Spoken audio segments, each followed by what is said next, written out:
This is Rebecca from Snap with another video tutorial on making changes and updates to your website. And this tutorial is on adding a horizontal rule to your web page. So I'm just going to show you what an actual horizontal rule looks like on the CMS demo page. And the horizontal rule is just essentially it's a line that travels across the page just to show it like a section end. It's very handy if you have long chunks of text or you need something that's going to divide up different sections on the page. So I'm going to just add a few more into this page here and show you how it's done. So just go, of course, into the CMS and to the page that you're wanting to edit. And just to make it so that we don't have to scroll quite so much, we'll go into our toggle full screen view, which is this top left button here. So very easy to add. All you need to do is place the cursor on the place where you want to add the horizontal rule, and we're going to click on the button, which is this one here.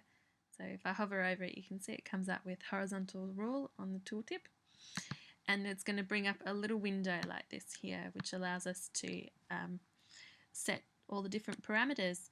So rather than setting a pixel width, which is the length that the horizontal rule is going to go, it can be a little bit difficult to judge.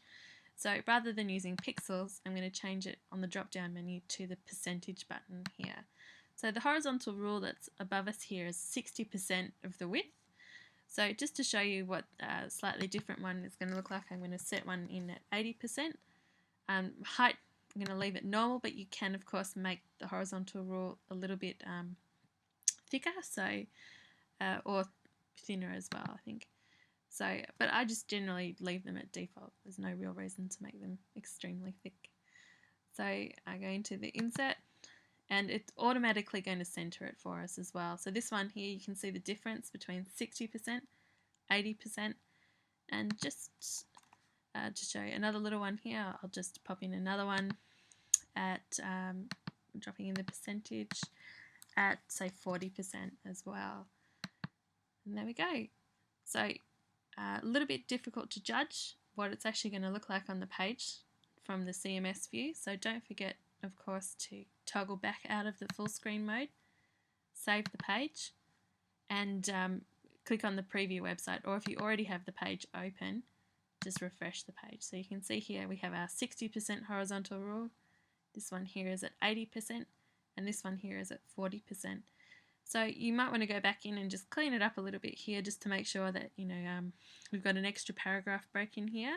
So you can see that there's distance from the top and the bottom is a little bit uneven. So I would probably go in and just clean that up a little bit. But very easy as well to make changes to. So the horizontal rule is a little bit limiting in that it's a little bit boring. It generally only gives you a black horizontal line, which is often fine. You often don't need anything else, but if you're wanting something a little bit more fancy, we can do it by using a picture instead of a horizontal rule, and that will be in another tutorial. So once you're happy with it, of course, don't forget to press Publish Website.